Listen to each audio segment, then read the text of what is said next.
Hello, and welcome back to another episode for Project Seed Money. My name is Sharissa Bradley, and I am thrilled to be here today with Annie Toro Lopez. Thank you so much for joining us. And I just am thrilled that we finally get this opportunity. We met back Yeah. in March, and now we're finally getting to sit down together. So thank you for joining us. Yes. Thank you so much for having me. I'm so excited because we did, like you said, we connected at the Women in Publishing Summit, which was awesome. And it's not going to be the big thing that it was. So I was so glad we got to experience that because it was amazing.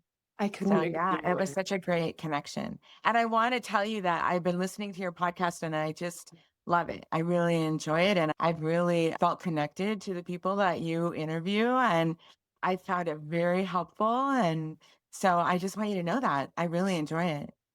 Well, I so appreciate that. And I Oh, appreciate you're you being so a part of it now, too. I want yes, to I'm excited. Thank you. I want to ask, how did you get started on your writing journey? Was writing always something that you saw in your future?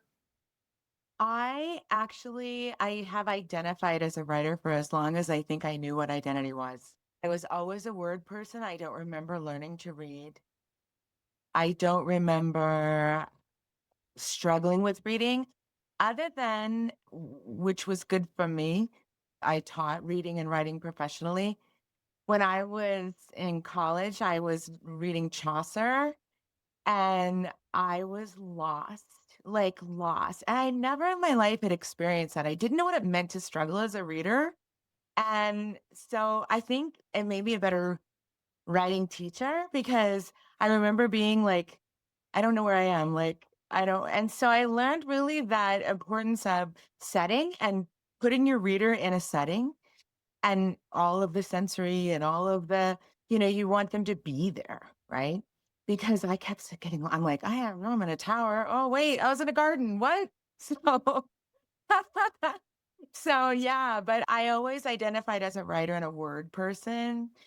And then I feel like I danced around my real writing, like the writing from my heart, all of my life until really recently. Yeah, that's been like really like I loved writing the cookbooks, but writing in my authentic voice has really transformed me in ways that I didn't expect.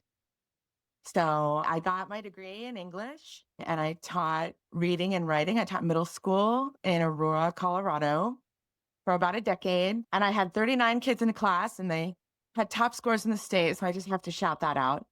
And loved my kids, loved my kids. The public education system is a tough world, but yeah, so I always considered myself a writer. That was always a part of my identity. Do you write in stories? Like, do you write fiction? Do you write nonfiction? I know you've written cookbooks, and we will share Mhm. about that later. And you're talking about sharing in your authentic voice. Are you writing Yeah. like Yes, stories form, I or are get you it. writing about your story? Yeah. So I've done a lot of different writing. I always say I've worn a lot of hats. Yeah. I also was a dog trainer, so and a vet tech. So like I've worn a lot of hats. I was a firefighter too. So I've worn a lot of hats. But what I mean is that I've written articles and I've written grants. I've written nonfiction, always nonfiction. I was never been, to me, fiction is magic. Like you fiction writers, my like total admiration because you do magic that. And so I've never been drawn to writing fiction ever. I've loved nonfiction. I was a history teacher, I like that. So I've done a lot of that and I've taught writing and so I did, and I wrote cookbooks and I've written a writer's handbook, which was like my first thing that I really did and published. And it was, I'd like to redo it, but that's a whole different thing. But right. It's like, don't we all? But a friend of mine actually started a Substack and we were Okay. firefighters together. In fact, that's how I met her. And she started a Substack and I saw her on Facebook and she's like, oh, I started this Substack. And she's just like this amazing human that like started an international charity and she's been on Oprah. So she's like this amazing person. Oh, okay. I started Substack. So I was like, hey, that's really cool. There was a lot of talk at the conference, right? At the summit. Do you remember like about Substack? Yeah. And so I was just curious. And so she's like, oh, you would love it. Like, it would be really good for you. So I started a Substack, and that has been a journey. That has been a whole different world. And I'm doing it as a serial memoir. And I'm not sure that's actually a genre, but I'm making it up as I go as a genre, and it is now. So I love it. I've gotten great feedback, and I've gotten, these are like real stories, right? Memoir is like the real deal, right? And I found it so different from writing nonfiction, like writing an article or writing, because when you're writing an article, you're very directed by your structure, what you're trying to get across, the message you want to give, and say, I'm going to go here and I'm going to do this and here. I've got X number of words and a grant, right? You answer the questions. That's something people don't understand, right? They don't understand. It's like, answer the questions. But when you're writing your own story and you're writing from your heart, it's like that, it's dictated by things that I don't think like I'm even aware of. Yeah. And I might set out telling one part of the story and I end up even in a different place, or I realize it's a bigger story and I need to dig deeper or I need to whatever. And so I'm letting my heart dictate it. And, it's, I almost said it's scary, but I haven't found it to be. I found it more to be kind of liberating, like freeing and like being able to say, yeah, these are my real stories and this is my real voice. And I'm not just writing about events or whatever. So it's a different, it's very different. It's very different. And I love it. It's been really good. Sounds so, so beautiful. And I love that the way that you're sharing your experience, even your tone shifts, right? Because it's like, this is this nonfiction. And then as soon as you shifted into talking about the Substack, you almost softened into it. Like it was just this very gentle, like it doesn't seem to be causing pain, suffering. It seems to be bringing peace. It's, And you can it's see it even, wonderful. yeah, in your posture shift. I think that's so beautiful. I want to know, have you faced vulnerability when it came to publishing your cookbooks and then publishing in this Substack format? Have you faced vulnerability with yourself, maybe even like self-doubt, things like that? And then if you want to continue that answer, what has given you the courage to kind of continue to push through that? Sure. Yeah. Writing, we all know as writers how, right? It's like non-writers, I guess I explain it by saying, okay, here's my heart, here's my soul and my thoughts. You go ahead and just do with it whatever you want, right? I mean, it's so writing in and of itself is just such a vulnerable expression. And I think that, writing the cookbooks, writing grants, writing articles for me personally was like hiding behind. It was a way of hiding. It was a way of hiding behind and not being vulnerable, not being as vulnerable, right? Because and to some degree it is because you're giving recipes and you're opening yourself up to feedback and you're opening yourself up to those things. And so there's always a certain inherent vulnerability, I think, in that. But as far as writing for Substack, which is, by the way, it's chronicling the human condition on Substack is the title. And and because I really wanted to explore those like human themes, right? Like those things that we all have in common and that we all share. And those, grief and love and loss and courage and all of those ideas. That is just what we all learn in a lifetime, don't we? Right. So that was the whole idea of doing the Substack. And I had actually started writing this like in the memoir form. And so I had captured like different pieces here and there. It wasn't really put together at all, but it was just things here and there. And in the spring of 2023, I lost my dearest lifelong friend and my sister 6 days apart. And then 3 weeks later, I was in first place in a national cooking competition to benefit the James Beard Award in my group. And I was diagnosed with celiac. So as a food writer, I mean, it's a different, right? Really devastating it's a pervasive, devastating diagnosis. It's lifelong, there's no cure, there's all the things, and you understand. So I came back from my sister's funeral, and my daughter had moved out, which was a wonderful, joyous thing, and we'd all planned and everything. But, you know, More then loss. we're very close. Yeah. So like another loss and all of that. So I was really like emotionally flattened. I'm like, not gonna lie. And I had joined some, you asked about courage. So I had joined some um celiac groups to support, thank goodness, because like, okay, what? Wait, what? Like Yeah. cross contamination and hidden what? I don't what are you even talking about, right? So here, let me clean up my whole kitchen, right? So, and my daughter was thrilled because I gave her a lot of things. She got a lot of things. So, yeah, so then I really needed, so I joined these groups, but I still really needed connection. And so someone in one of the groups when I had a particularly flattened day, someone in a group had suggested a group called the Ethel Circle, which is sponsored by AARP. And that was that was okay. That was some connection, but I still needed in-person connection. So I started a Facebook group that was an offshoot of that, and we later were no longer affiliated with them, but now called the Denver Area Women's Network, Women 50 plus. And I had 150 people in like no time, no time.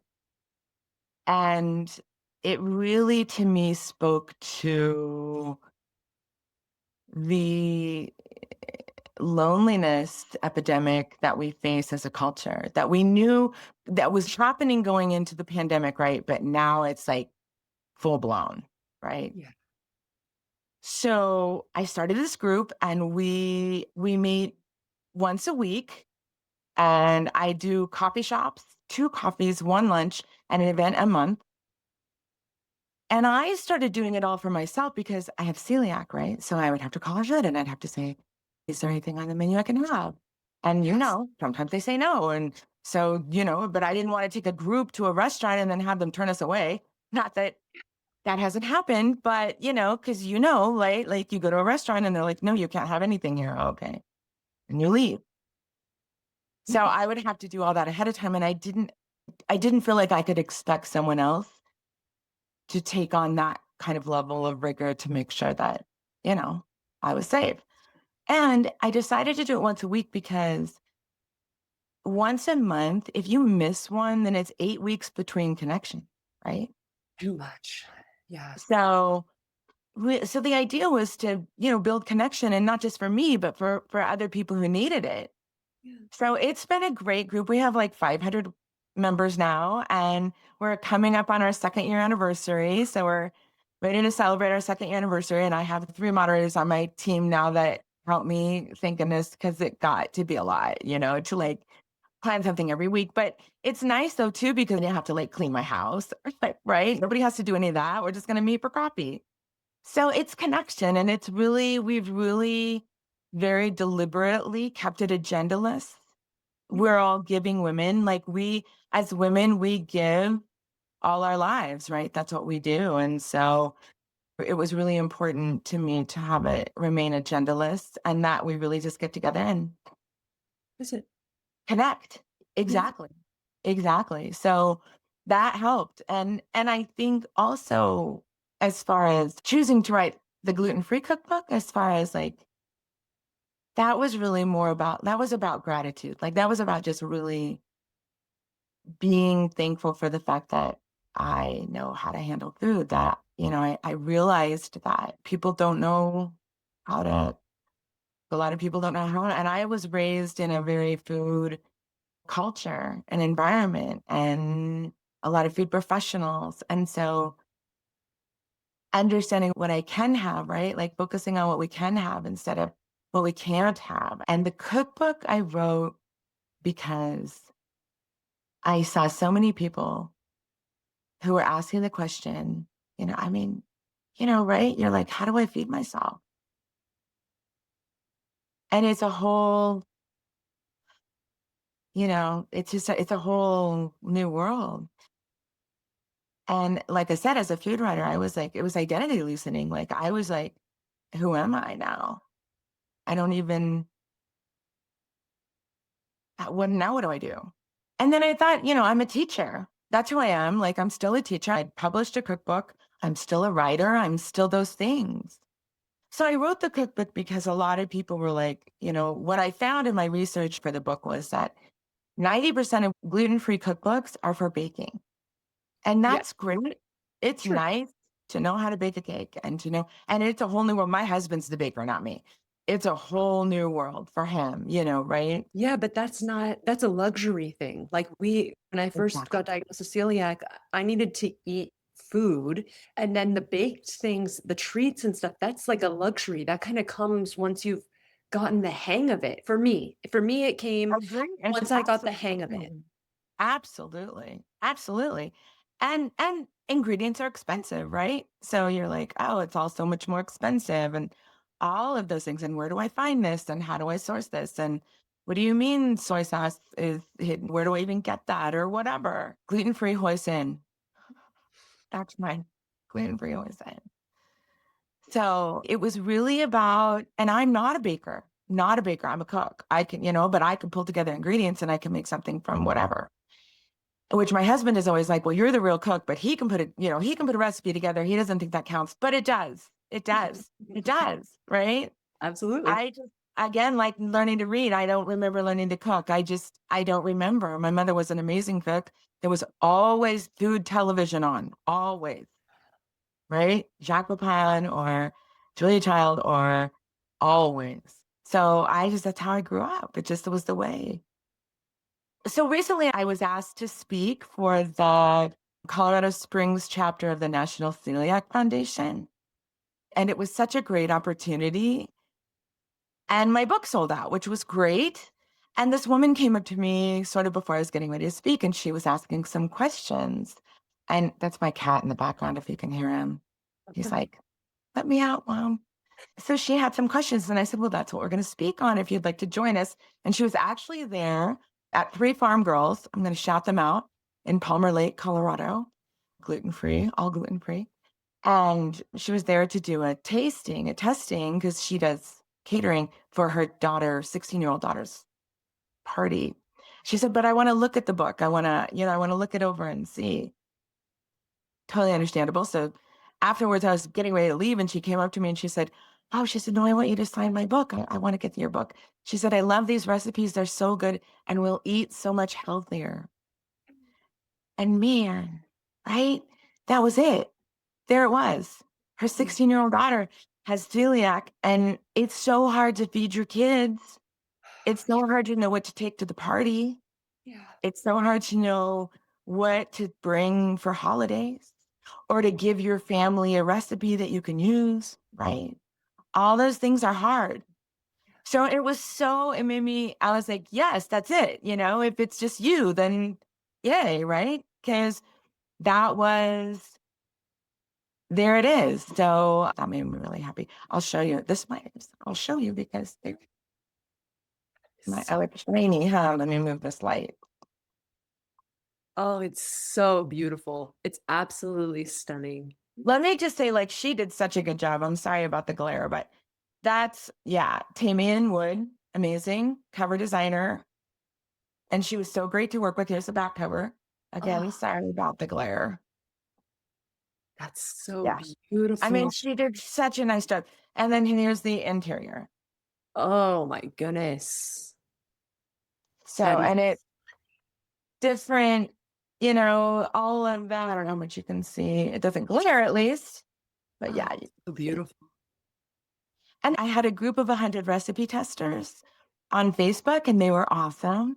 And so it was so much fun. And the whole process itself, like they gave me feedback, and some things worked and some things didn't. And they're like, this wording isn't right. And we had so many conversations about salt, right?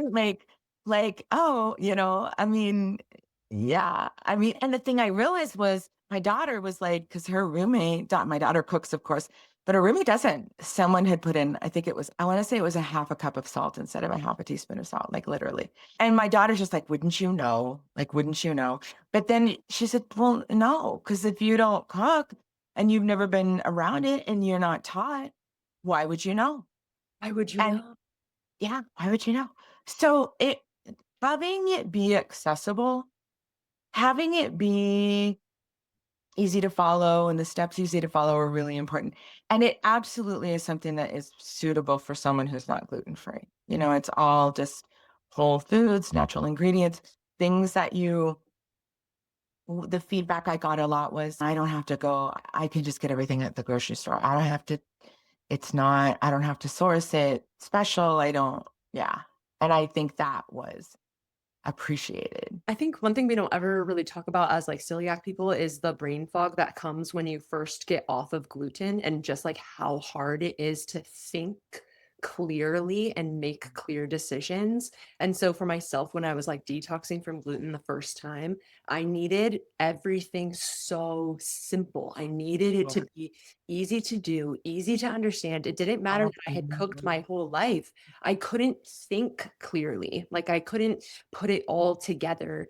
And so Yeah. I ended up just eating a lot of soup. Like I just made myself vegetable Yeah. soup and I literally ate soups for like months until I could Yeah. get my head straight enough to like start making the swaps in the ingredients and start to understand it. I mean, it probably took me a couple years really before I felt confident. So something like that book right at the beginning when you can't think, but you could Right. easily source the ingredients. What a resource. Right. What an Right. absolutely And amazing resource. and things, and I very deliberately added things that seem really simple, like rice, like how to cook rice, Yeah. which actually raw rice. I mean, if you're a cook and you know cooking, you know that rice is deceptively difficult to cook. Right. It's like it seems easy, but it It is seems actually there's a easy, but trick. let's exactly like, well, that was awesome. Like But eggs. like mashed potatoes, like how hard are Yeah. the mashed potatoes? You boil potatoes, you put in milk and butter. But you know what? If you've never been raised as a cook or you've never had anybody make mashed potatoes in your presence, then how do you know? Oh, And so and so I very deliberately put in recipes that are that basic, that are really basic standard foods, as well as things like ratatouille and of course green chili, because I am a Coloradan. So I had my daughter calls me the other night, Mom, I'm gonna make green chili for the first time. So I had to like talk her through, tell her all the things. Yeah. Because this is my other cookbook. This was my first cookbook. So So this is a green chili. It's not all green chili, but it's stories. And it was actually from a grant through an arts grant through the Age Friendly Initiative. And I went to Southern Colorado and taught a workshop and a senior summit. So part of that was like social connection and technology. And so we kind of ticked a lot of those boxes.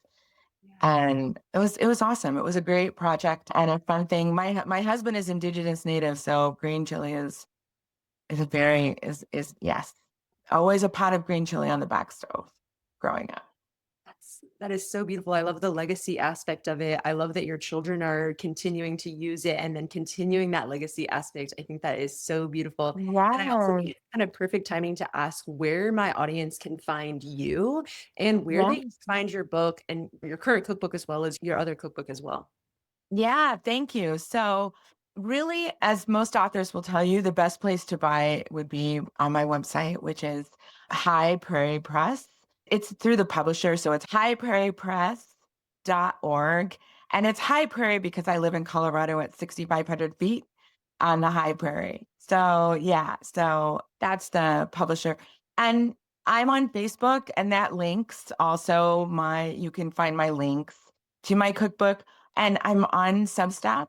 So Annie Toro Lopez on Substack and also Chronicling the Human Condition. There's a link to my cookbook there as well. And I'm also on TikTok, sort of.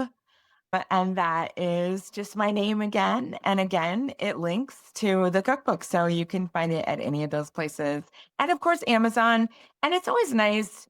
if you have a local bookstore that you really like, it's always nice to go in and ask for a book because that it helps. It really helps to just get the word out and let people see it. So that's appreciated as well.